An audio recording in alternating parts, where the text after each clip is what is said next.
They're from Intentional. I just wanted to share a little bit following on from yesterday's video around building a business and growing a family. I spoke about the two keys that I see as being consistent and being clear in your communication. So on my screen, you should hopefully see a calendar for next week. And just to be clear, this is my ideal week.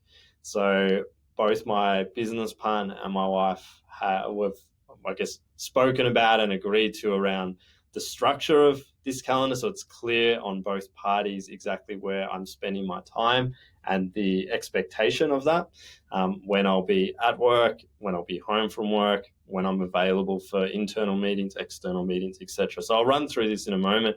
I just wanted to make very, very clear it is my ideal week. So I've got my actual calendar that doesn't always line up with these, but this is my goal at the start of each week, is to keep as much as possible to this structure, which helps me meet those goals of consistency and clarity in my communication. So in terms of the color coding, gray are the highest value meetings, or should be the highest value blocks of time. That's where I want it to be increasing the amount of gray through my calendar. Red are more of the implementer tasks. So the red specifically for me, because they're, I guess, a reminder to not hang out in those channels. So we use Gmail or email exclusively for emailing clients externally or external partners. Internally, we do not use email. So we use Asana, and so that's a task-based project management tool. So it's a mix here of when clearing inboxes, clearing Gmail, looking what I need to get back to clients on, or following up on some conversations, going to Asana, responding to anything the team needs from me, as well as setting new tasks. Generally in this time here, and I'm bad at this, but generally in this time, it's just replying to the emails that you can get out really quickly. So it's an obvious answer. Here's a link to this. Yes, we're going ahead with that today. But any sort of thinking time or going away and getting work, I try and batch those.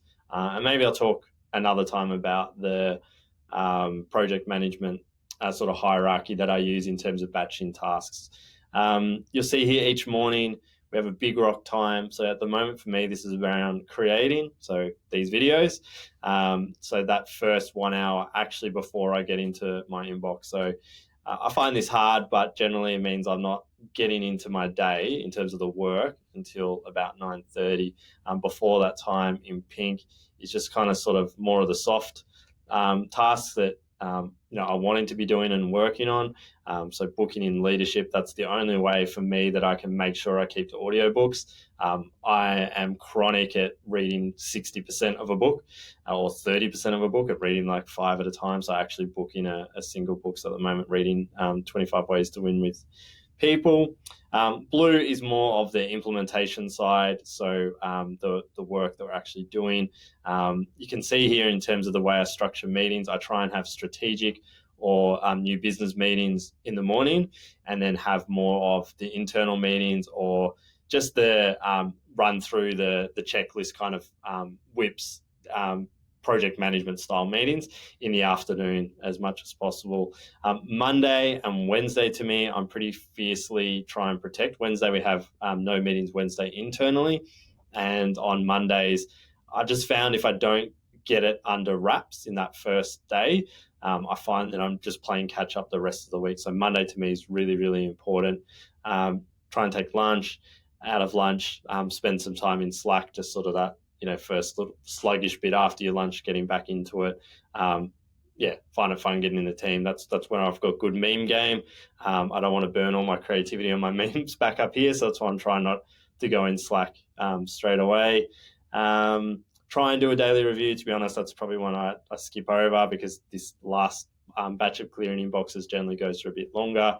But for me, it's just structuring that so then I can get out and get home, be there by 6, do the play, bath, dinner, have some time on my phone, and then Amanda's probably laughing at this. I'm terrible. I'm a night owl, but working really hard to get to bed at 9:30. Pop a podcast in or a fiction book, just something to fully switch off for the day, and that's how I'm trying to sort of structure my day. Each day's got a loose theme that I'm trying to keep to, but I think the biggest advantage of this is really on Friday, actually just reviewing your calendar to say, all right, did I actually do these things?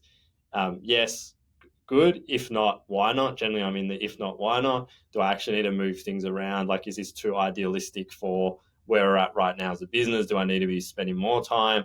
The two things that have really, really helped me, number one, big rock time right up the front. So if that's a creative task, if that's a strategic task, something you just know you need to get done, do that very first thing as you get into work. And the other is Calendly. So this is a tool, it's free, lets you set one meeting, it syncs with your calendar, and you can pick the times that you're available to have meetings. So if you're a client that's working with stacks of agencies, man, I wish I had it when I was client side. I so would recommend you using this. And the other way as well, if you're an agency and you're working with clients, to me, it's the only way to keep on top of your calendar, to be the one that actually is setting the times. If you're just accepting meetings wherever and however many a day, it means you're just going to be chasing your tail all the time. And that for me was the biggest change in being able to be consistent and clear in my messages to say, these are when I have my meetings. Now, look, Wednesdays I break often. We're a service business, we've got to service our clients. So I probably do break that more often than not. And I find generally most people don't want to meet on a Friday afternoon. So, there's chunks here that don't always line up. But I just thought I'd share this. Highly recommend just having a go at doing it. It's fascinating just to look at what you think your ideal week is. And then once, you can actually overlay your calendar. How did I actually do with it? And you can plan that week ahead to actually need to move appointments. All right, I'll leave it here. Thanks.